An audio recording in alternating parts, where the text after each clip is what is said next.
And thanks for stopping by. The Herd Lie News. Voice of the NBA on this network, Chris Broussard. Let's bring him in. We have all sorts of stuff. Okay, my theory, Chris Broussard, when you read that article at ESPN about the dysfunction, my first takeaway, it's not just Magic, it's not just Pelinka, it's just holistically, it's a bunch of... It's everybody. It's everybody, so I'm not going to blame any... Except LeBron, actually. LeBron was getting all the criticism a few months ago. And he's the guy that was on the sidelines in his pool.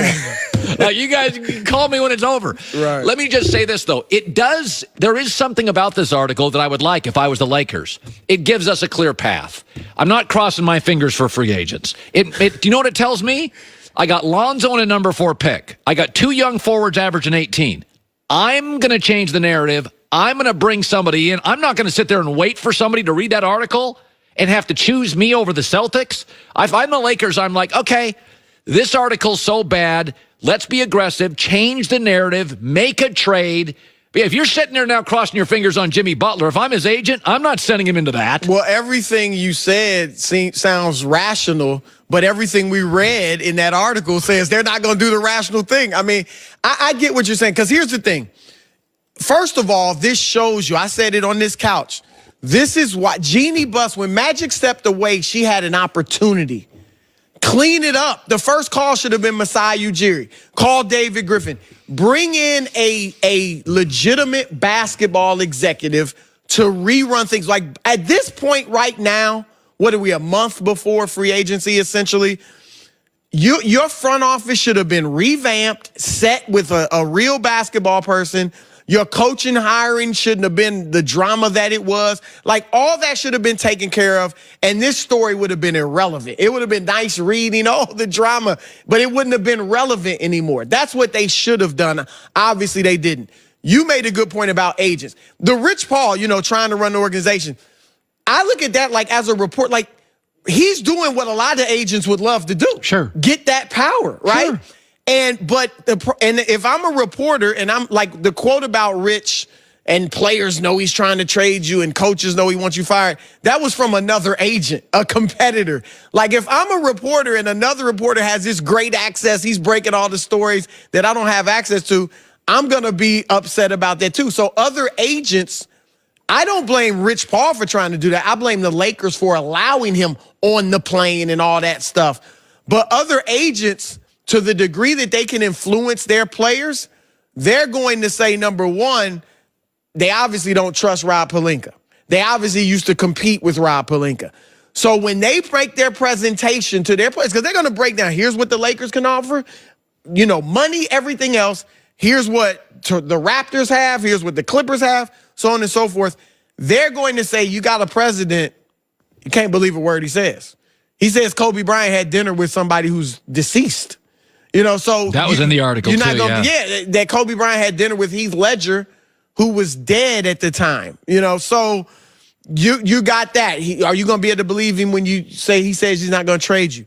Then they will not want them, because if Rich has got that much juice and on the plane and everything, the players are going to be like, this is the guy. Like, it's tempting. Agents are always stealing other players from people. So that's where an agent will feel like, I don't want him there. So you make a good point about... You engineer the deal. Right. Don't wait for Jimmy Butler to maybe land. Now, I do think you could get Butler. I think you're not getting KD anyway, Kevin Durant. I don't think you were getting Kawhi. Clay's going to stay in Golden State.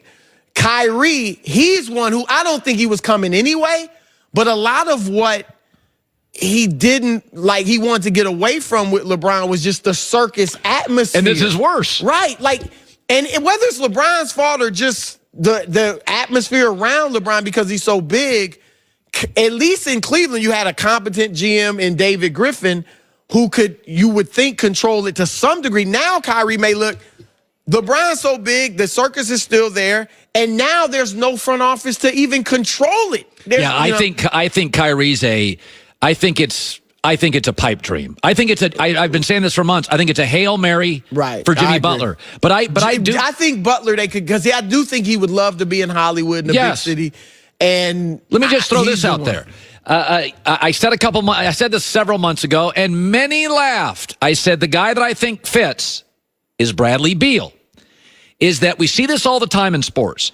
If you have a guy in sports, I'll take Eric Ebron, the tight end for the Lions. He's in a dysfunctional organization, Lions. You put him in a more functional organization, the Colts with Andrew Luck. Eric Ebron goes from bust to star. Victor Oladipo. Little dysfunction with Russell Westbrook in the backcourt. You put him in the highly functional Pacers, and he flourishes. Bradley Beal is a 20-point-a-game guy. Wall gets hurt. John Wall, who can be dysfunctional. He averages 27 without him. I think we're looking at a Victor Oladipo, more talented, though. I was going to say, he's better than Oladipo. I think we're looking at an Eric Ebron situation where you have a very talented guy, but in a dysfunctional environment, he is somewhat suppressed below his market value. I think Bradley Beal, only 25, very high basketball IQ, completely committed. Did have some injuries earlier in his career, but I think, so I'll just throw it out to you. They need a guard. Beal would be perfect. They need Lonzo Ball. They need guards and draft picks and young players. Well, here's the problem. We don't know who's running the Wizards right now. They don't have a front office yet. So I don't know where they want Lonzo for Beal came from, because who's the G? They don't have a president yet. Ernie Grunfeld stepped away or he got fired. So until we know who's running them, we can't be certain that they're going to give up Bradley Beal or that they even like Lonzo Ball. Let's see who the new guy is, So that's the first challenge. But that being said, look, if they could get Bradley Beal for Lonzo Ball, he fits perfectly. You do that in a heartbeat. Bradley Beal had an argument to be on that third team All-NBA. I actually had Clay on mine instead of Kimba, but Beal was in that conversation. He'd be great with LeBron, can shoot the basketball, can make plays. And just say, hey, we'll give you Lonzo, have your pick Kuzma Ingram, and give you the draft pick. And no, I agree. Now, obviously, that takes you out of the Anthony Davis. Okay, but that's I contend that the better fit in 2019 is not a big, but it's a shooting guard. LeBron has proven he plays great with guards. He struggles at times with bigs. I've been on this Bradley Beal thing for months. I think he's a perfect fit. LeBron plays with shooters and high IQ guys. This past year, the Lakers had no shooters and crazy guys. It was the exact opposite of what LeBron works with. Wasn't it? No, look, I like Beal. I still would try to make a push for Anthony Davis, but I like Bradley Beal a lot. And we'll see who runs the Wizards if they like Lonzo that much. Because Alvin Gentry likes Lonzo Ball and Brandon Ingram. And if they like that fourth pick as much as that third. Did this article surprise you? 40 seconds. Did it surprise you? No, it really just kind of confirmed everything that we were hearing and surmised from all that's going on. Jeannie's kind of lost with the way things are going. Mom and pop operation. Linda Rambis has an inordinate amount of power. Rob, that's his rep. True or not that he's, a serial liar. How about this? Coaching staff member said about the Lakers offseason, we all had the same reaction the basketball world did. Like, what the blank are we doing? Not only we're not getting shooting, we're also getting every basket case left on the market. That's what we were all saying. Right. That was the feeling of the basketball world. It was like, what in the world is going on?